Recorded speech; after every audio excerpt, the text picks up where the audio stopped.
'cause I don't give a. Pedas, Fahri Husaini sebut seleksi timnas Indonesia U17 cuma lucu-lucuan PSSI. Informasi selanjutnya, gengsi yang harus dijaga timnas Indonesia di Piala AFF U23. Dan yang terakhir, jelang Piala AFF U23 2023, tim yang pernah dibantai timnas Indonesia di SEA Games 2023 siap bikin kejutan tak terduga. Simak selengkapnya di sini. Ketika mau seleksi ikut Piala Dunia, kita lakukan seleksi seperti seleksinya Indonesian Idol itu, audisi. Ya nggak? Bagaimana mungkin untuk Piala Dunia yang event nggak ada lagi yang lebih besar dari Piala Dunia itu di dunia itu. Ya, tapi kita pakai seleksi dengan cara-cara yang pemain dikumpulin, datang, habis itu main 20 menit kali 2. Sementara di daerah lain ada yang 1 kali 25, tertulis jelas-jelas di situ soal VO Tumak, soal tinggi badan. Tapi saya lihat di lapangan ada yang tinggi badannya mungkin 160 aja nggak nyampe. Soal VO Tumak, kapan mereka bisa mengidentifikasi pemain itu VO Tumaknya tercapai di seleksi itu? Nggak mungkin bisa.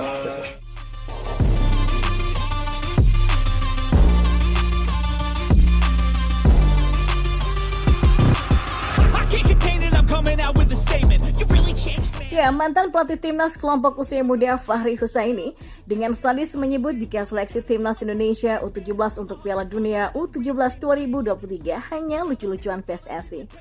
Sebagaimana diketahui beberapa waktu yang lalu, PSSI menggelar seleksi pemain timnas Indonesia U17 di 12 kota besar, padahal tim sudah mulai latihan di Senayan, Jakarta.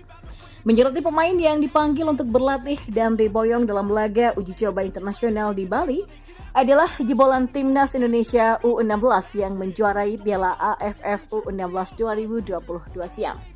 Namun PSSI masih kekeh ingin menggelar seleksi di 12 kota besar di Indonesia, bahkan mengunggah 8 kriteria yang harus dimiliki pemain jika ingin lolos ke skuad Garuda. Mulai dari tinggi badan, kekuatan otot, mentalitas, disiplin, dan lain-lain. Padahal pemain hanya diminta untuk bermain dalam waktu singkat 2 kali 20 menit saja. Hal ini pun membuat Fahri Husaini meradang bagaimana bisa PSSI menemukan pemain yang sesuai dengan kriteria hanya dengan memberikan jatah main 2 kali 20 menit bahkan kurang. Sebelum seleksi, PSSI itu sudah mengumumkan 8 kriteria yang harus dipenuhi oleh pemain agar mereka bisa masuk ke timnas U17. Kriterianya nggak main-main loh. Saya ingin melihat bagaimana PSSI melakukan seleksi 1 hari, tapi bisa menemukan 8 kriteria itu. Saya melihat ini nggak realistis untuk dicapai. Mau membentuk tim untuk ikut Piala Dunia, jangan pakai cara-cara seleksi yang begitu. Untuk piala tingkat kecamatan, bolehlah kalian pakai cara seleksi seperti itu. Saya melihatnya untuk lucu-lucuan aja seleksi ini. Untuk apa ada seleksi lagi kalau kita sudah punya EPA? Kritik Fahri Husaini saat berbincang di YouTube Omah Bal-Balan. Fahri Husaini juga menganggap jika Elite Pro Academy atau EPL Liga 1 U16 sebenarnya menjadi salah satu langkah yang paling efektif untuk mencari pemain timnas U17. Hanya saja jalannya EPL juga tidak sesuai dengan harapan. Kompetisi hanya bergulir tidak lebih dari 2 bulan dengan jadwal super padat hingga pemain tidak konsisten di lapangan. Elite Pro Academy itu cuman saya nggak tahu elitnya di mana, pro-nya di mana. Tetapi terlepas dari itu minimal ini bisa dijadikan sumber pemain untuk timnas U17, kata Fahri. Mantan pelatih timnas U16 itu mencium gelagat PSSI hanya menggelar seleksi di 12 kota untuk konten semata, terbukti dengan banyaknya drone dan kamera di lapangan. Yang saya lihat di lapangan seleksi itu lebih rame drone-nya di mana-mana, kamera di mana-mana, seremonialnya juga luar biasa. Kemudian ada kelucuan lagi tuh, saya melihat seleksi itu 20 menit kali 2. Saya mendapatkan informasi dari teman saya yang juga seleksi di daerah lain, di tempat kami cuma 1 kali 25 menit. Satu-satunya dari 8 kriteria itu yang bisa dilihat PSSI hanya tinggi badan aja. Di luar itu nggak bisa mau lihat. Paling tidak ada 16 pemain mantan timnas U16 yang jadi juara Piala AFF. PSSI sudah punya 34 pemain akhirnya dibawa ke Bali. Jadi buat apa lagi seleksi di 12 kota, kata Fahri.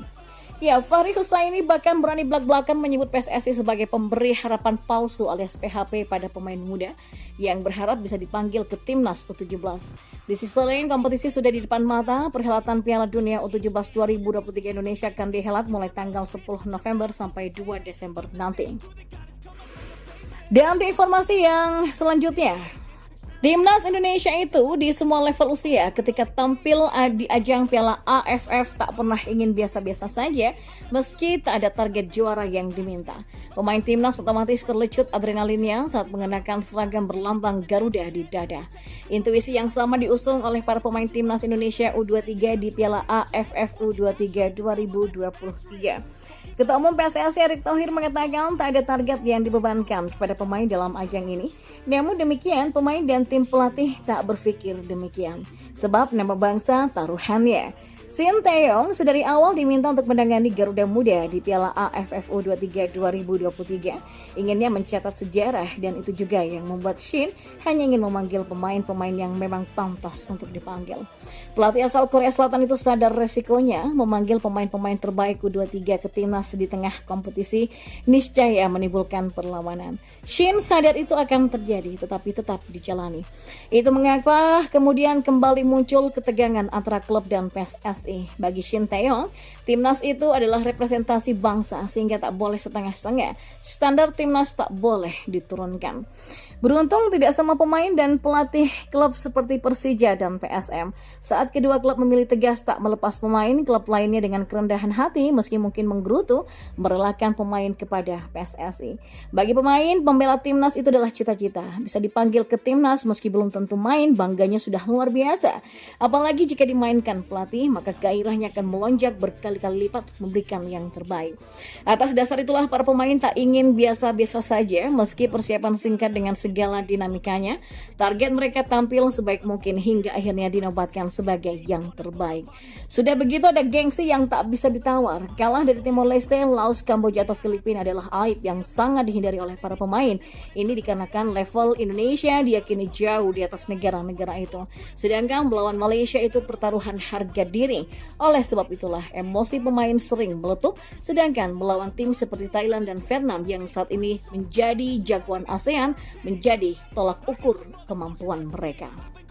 Hits, I'ma leave a legacy. You'll be looking small when you're standing right next to me. I'm 5'10", bitch, but I'm 10 feet. I don't give a fuck what you say. Yeah, I'ma do shit my way. So you can go kick rocks, I'ma stack bricks up, build what I want to make. Cause I don't give a fuck what you say. Yeah, I'ma do shit my way. So you can go kick rocks, I'ma stack bricks up.